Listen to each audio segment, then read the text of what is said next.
Well, this is actually kind of an awkward situation to really be in. This is being recorded on Tuesday night, precisely around like 11 o'clock or so, which means there's a Wednesday Guild War going to be the next day, which also is when Janua comes out, which is later in the evening. So it's like, what? But you know what? Fuck it. Let's not even worry about that right now. We'll worry about that later. So as of right now, we're going into some very, very old school shit. This is Senya, Conqueror, Lilias, and Choux. Biggest thing you can easily do to make this shit like hyper autoable, put Shadow Knight Pyllis with Rocket Punch in the back, have Christy on the team with Roana, Shazam. Hit that sumbitch on auto, you win. Now, if you want to speed this up a little bit, or let's just say you don't have Rocket Punch, well, going ahead and throw Lionheart Cermia on that bad boy, and we happen to get oh so wonderfully speed-tuned, or, you know, things just kind of roll around in the way we want, whereas Senya goes first, she gives herself counterattack buff, and then with that, you just go into her, this triggers the counterattack, triggers your Cermia, and then you're able to go in with big honkin' nukin' ass damage before the crit resist really comes up. Now, of course, hey, but you're still dealing with Choux. Choux's scary. Choux does lots and lots of damage with those extra attacks. Yes, she does. But we're also dealing with the fact that Pyllis is on the team, so the damage is going to be nerfed, as well as the fact that we're almost always going to be dealing with defense buff on any of the priority targets that Choux can go into. Also, if you have even just like a little bit of bulk to go with your Lionheart Cermia, you'll be getting heals from your Roana, like right here. That does like 4k damage. So with the heals from Vigilant Eye, as well as just almost always perpetually having a death buff, as well as having a little bit of luck right there as well, straight up crit resist was just deciding to not fucking work today. Which, hey, lucky me. Very, very rare that those opportunities really roll around and you just feel like you're fucking special. But either way, that's that one. So, now for this next one, I straight up overthought this like a motherfucker, because it is a Ran, Mercedes, and a Rimuru. Now, this Ran is on Silver Rain. So, because he's on Silver Rain, I could have gone with, like, other strategies. But because I'm dealing with a Ran, and I was like, oh, fuck, this could be RNL, things could be really, really bad, he could just straight up activate and do crazy shit, which straight up, if he RNL'd, he probably would have killed my Abigail anyway on first fucking turn, and then, like, you know, Mercedes would then have reacted and then done her shit. Either way, though, plan is still working as according to plan. So basically, we've taken a fuckload of damage, but because Abigail was on the team, she was able to provide the immortality for my Spirit Eye Celine from the attack that the Mercedes did, because Magic for Friends is a stupid fucking artifact. Now, we've dealt with that, but we're still dealing with Rimuru. Rimuru and his buff-stealing horseshit that he does, which is why I fucking hate fighting Rimuru, man. Now, if this instead of a Ran was a Conqueror Lilias Rimuru team, I have a team specifically set up for that works almost every single time. I've never seen it fail. But like here, because you're dealing with Ran, you're dealing with something that goes in turn one and then just strips the fuck out of you and gives you Death Break. And then you're just like, well, not many ways you can really tank a Ran other than to do stuff that punishes non-attack skills, stuff that punishes full, like, AoE attacks, or just straight up having a lot of ER. Those are your fucking options, baby. That's, like, pretty much all you got. So, either way, we happen to make all of this oh so wonderfully work in our favor, mainly because Abigail was able to let Spirit Eye Celine survive. If Spirit Eye Celine is able to survive the first round of complete fucking horseshit, you're pretty much 100% in the clear. Now, you know what would have been really nice? If any of these fucking Dust Devils procced? But, yeah, I don't believe any of them did. And because no Dust Devils procced, well, we lost Abigail again anyway. So, okay, hey, Abby, you did your job. Sorry, I wish I could use you more, but, like, you know what?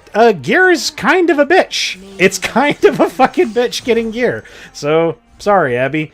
Let's just move on.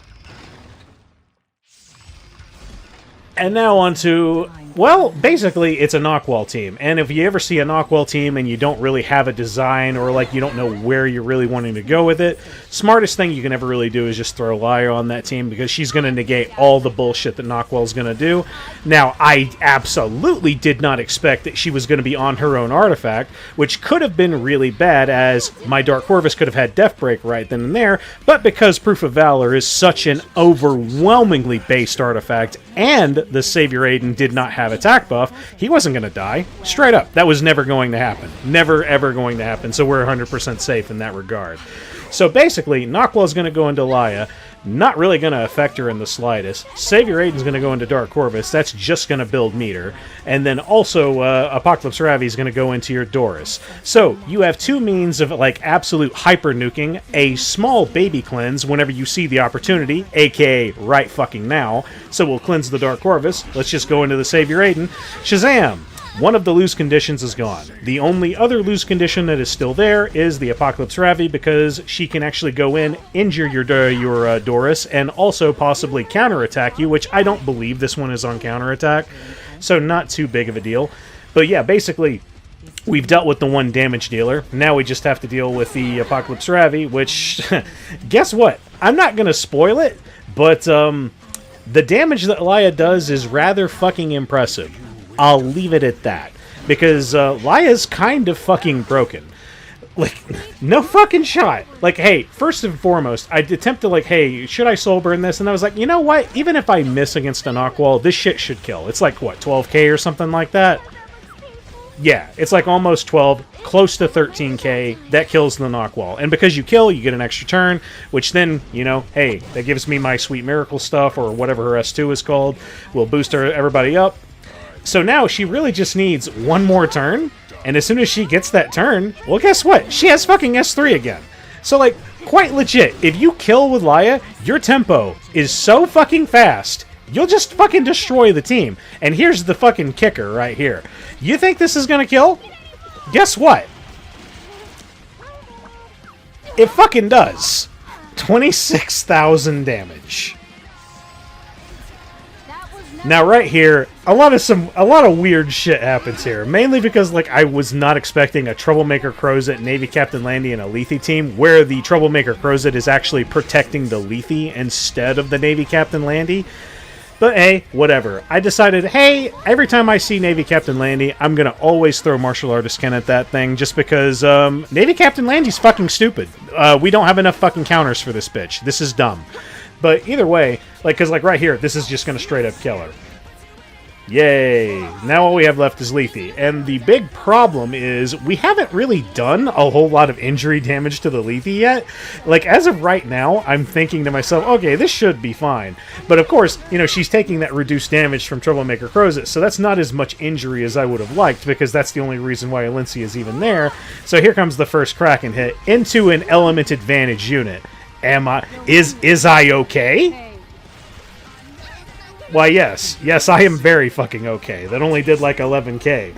So I was like, oh, okay, so yeah, we should be 100% in the clear. However, another event happens, or maybe it's just my own mistake. I can't remember what it was that I did. I probably just fuck up, but you'll see it here in a bit. So the general consensus is, oh, okay, we'll just wait until we have enough injury damage on the Alencia, which that fucking stun that was on her really didn't help, but that was it right there. I got a counterattack on the other units, like they got crit. So then this made Martial Artist Ken go into Lethe. So what this does is, oh, she's provoked now. Oh, fuck. Is this actually going to kill me because she's forced to go into Martial Artist Ken? So though I'm just watching this and like, yo, dog, this fucking kills me, I swear to God. Nope, 10k. Yay! But either way, yeah, what a fucking roller coaster that was. Hey, either way, it all worked out in the end. Yay! Now, here is where a lot of crazy shit happens. So, yeah, first and foremost, I'm fighting a Zeo. I couldn't think of anything in particular that I wanted to have to bait him, so I was like, you know what, let's go as fast as we can. We'll have the ER, like, back up with the Christy. We'll do the S2, S3. We're going to have this on the Spez, and things will happen. So basically, hey, cool. Got skill null, no big deal. Don't care if I dodged or not. So then this attack comes in. Even if this Blooming Lidica was fast as shit, I have a lot of speed on Ahmed, so we should be fine there, as well as skill null. Now here's where the fun comes in. Use S2. That gives 50% CR. With Swift Attack, that's an additional 50. Guess what, boys? That's 100%, so that's basically an extra turn. And that's a dead fucking shoe. Because she just so happened to get stunned. Yay! Sucks that fucking nothing else got stunned from that S2 from Spez, but hey, whatevs. So here comes, like, the thing that kind of sucks is the fact that Zio isn't going to go into Spez because Spez has fucking stealth, so he's going to go into Ahmed, and Ahmed's fucking dead now. Whoops! Oh well. And then also, that blooming Lidica has a metric fucking shitload of effectiveness. So thankfully for me, she doesn't hit my Spez. But either way, I see another opportunity. I don't see Deify on that Zio no more. Bye, bitch! So now all that's left is blooming Lidica. Guess what? We can still lose. It can absolutely fucking happen. All it takes is for, like, her to just stun Spez a few times, and he just not dodge. Because, like, right there, see that she had skill null right there. And then we happen to get a stun, so hey, cool. And we also happen to outpace her at that particular point, so we were safe. But all she had to do was just, like, land a few things on Spez, and we would have been fucked. But either way, now on to the fun shit. So hey, boys, did you guys ever really know one of my biggest weaknesses? It's basically in the fact that I'm fucking dog shit when it comes to fighting Cleave. Case in point. Oh! So that's a Sword of Cycling Season Savior Adin. Why didn't I bring a damage mitigator or just use Dark Corvus? Oh, well, I guess I'm just fucking retarded. So the plan was, I saw Briar Witch Assyria. I expected her to go first and then Savior Adin, which then would have procced my Elena here. Then I would have cleansed off any death breaks if she was an effectiveness whore. And then I would have also jumped up. I would have then, cleansed with S3. Things of that nature. That was the plan. But of course, I'm just overthinking this shit. Yeah, just damage mit. Whatever. You're a fucking retard. So, like, okay, boys, that's the Guild War. I hope you rather enjoyed it. I sure as fuck didn't, right there at the very end. Because, hey, like, that's just how it is with me, man.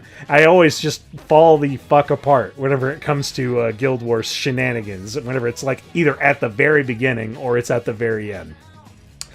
I don't know. I kind of attribute that to the fact that, like, maybe I'm just feeling really, really bored lately. But, see, this is where, like, the weird shit comes in, is because of the time of frame where we are now. Janua comes out on Wednesday night. So, that means he's coming soon, but, like, I don't even know if I'm gonna have footage for him until Friday. So it's like, oh, okay. Well, this is going to be a lot of fun to really plan around. Like, I mean, unless there's no maintenance on Wednesday, which I heard that there shouldn't be, because I believe there was maintenance the last week.